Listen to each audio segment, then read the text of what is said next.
നമസ്കാരം. ലഷ്കർ ഇ തൊയ്ബ സ്ഥാപക അംഗമായ ഭീകരൻ ആമിർ ഹംസയ്ക്ക് അജ്ഞാതരുടെ വെടിയേറ്റു. പാകിസ്ഥാനിലെ ലാഹോറിൽ ഒരു മാധ്യമ സ്ഥാപനത്തിന്റെ ഓഫീസിന് പുറത്തുവച്ചാണ് ആമിറിന് വെടിയേറ്റതെന്നാണ് വിവരം. വെടിയേറ്റതിനെ തുടർന്ന് അതീവ ഗുരുതരാവസ്ഥയിലാണ് ഇയാളെന്നാണ് ലഭ്യമാകുന്ന വിവരം.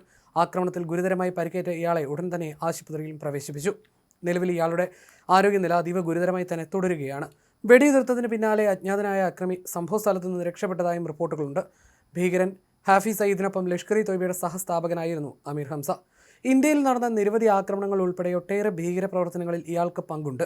1985, 1986 കാലത്ത് ഹാഫിസ് സയ്യിദിനൊപ്പം ചേർന്നാണ് ആമിർ ഹംസ ലഷ്കർ ഇ തൊയ്ബ രൂപീകരിച്ചത്. ഇന്ത്യ ഉൾപ്പെടെ പല രാജ്യങ്ങളിലും നടന്ന തീവ്രവാദ ആക്രമണങ്ങളുടെ തലച്ചോറായിരുന്നു ഇയാൾ.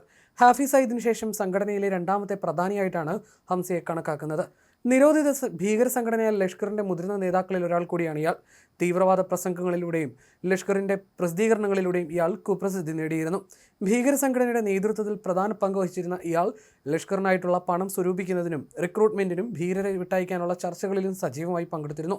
ലഷ്കർ ഇ തൊയ്ബയുടെ മാസികയായ മജല്ല അൽ ദവയുടെ സ്ഥാപക എഡിറ്ററായി പ്രവർത്തിച്ച ഇയാൾ 2022 തീവ്രവാദം പ്രചരിപ്പിക്കുന്നതിനായി കാഫില ദവദ് ഔർ ഷഹാദ് എന്ന പുസ്തകം രചിച്ചിട്ടുണ്ട്. ലഷ്കറിന്റെ തീവ്രവാദ ആശയങ്ങൾ ജനങ്ങളിൽ എത്തിക്കുന്നതിനും ആളുകളെ സംഘടിപ്പിക്കുന്നതിനുമായി രൂപീകരിച്ച സ്പെഷ്യൽ ക്യാമ്പയിൻ വിഭാഗത്തിന്റെ തലവനായും ഇയാൾ പ്രവർത്തിച്ചിട്ടുണ്ട്. അമേരിക്ക തീവ്രവാദി പട്ടികയിൽ ഉൾപ്പെടുത്തിയ വ്യക്തി കൂടിയാണ് ഹംസ.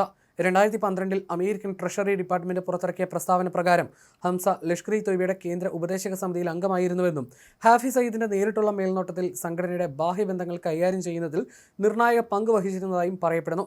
2018 ലഷ്കർ ഇ അനുകൂല സംഘടനകളായ ജമാത്ത് ഉദ് ദവ, ഫലാ ഇ ഇൻസാനിയത്ത് ഫൗണ്ടേഷൻ എന്നിവയ്ക്കെതിരെ പാകിസ്ഥാൻ അധികൃതർ സാമ്പത്തിക നിയന്ത്രണങ്ങൾ ഏർപ്പെടുത്തിയതിനെ തുടർന്ന് ഹംസ ലഷ്കറിൽ നിന്നും അകന്നതായും റിപ്പോർട്ടുകളുണ്ട്. തുടർന്ന് ജമ്മു കാശ്മീരിൽ ഉൾപ്പെടെയുള്ള തീവ്രവാദ പ്രവർത്തനങ്ങൾ തുടരുന്നതിനായി ഇയാൾ ജയ്ഷെ ഇ മൻഖാഫ് എന്ന പേരിൽ ഒരു ഉപസംഘടന രൂപീകരിച്ചു. റിപ്പോർട്ടുകൾ പ്രകാരം ഈ സംഘടന പാകിസ്ഥാനിൽ സ്വതന്ത്രമായി പ്രവർത്തിക്കുന്നുണ്ടെന്നും ഹംസ ഇപ്പോഴും ലഷ്കർ നേതൃത്വവുമായി അടുത്ത ബന്ധം പുലർത്തുന്നുണ്ടെന്നും പറയപ്പെടുന്നു. ഒരു വർഷത്തിനിടെ ഇത് രണ്ടാം തവണയാണ് ആമിർ ഹംസയ്ക്ക് നേരെ ആക്രമണം ഉണ്ടാകുന്നത്. കഴിഞ്ഞ മെയ്യിൽ ലാഹോറിലെ വസതിയിൽ വെച്ചും ഇയാൾക്ക് നേരെ ആക്രമണം ഉണ്ടായിരുന്നു. എന്നാൽ അന്ന് ആക്രമണം ഉണ്ടായതായ വാർത്തകൾ അധികൃതർ നിഷേധിച്ചിരുന്നു. 1959 പാക് പഞ്ചാബ് പ്രവിശ്യയിലെ ഗുജ്റൻവാലിയിലാണ് ആമിർ ഹംസ ജനിക്കുന്നത്. 1985 86 ഇടയിൽ ഹാഫിസ് സയ്യിദും ആമിർ ഹംസയും ചേർന്നാണ് ലഷ്കർ ഇ തൊയ്ബ സ്ഥാപിക്കുന്നത്. അടുത്തിടെ പാകിസ്ഥാനിൽ നടന്ന ലഷ്കറിന്റെ പ്രചാരണ പരിപാടികളിൽ ഹംസയും ഉണ്ടായിരുന്നു.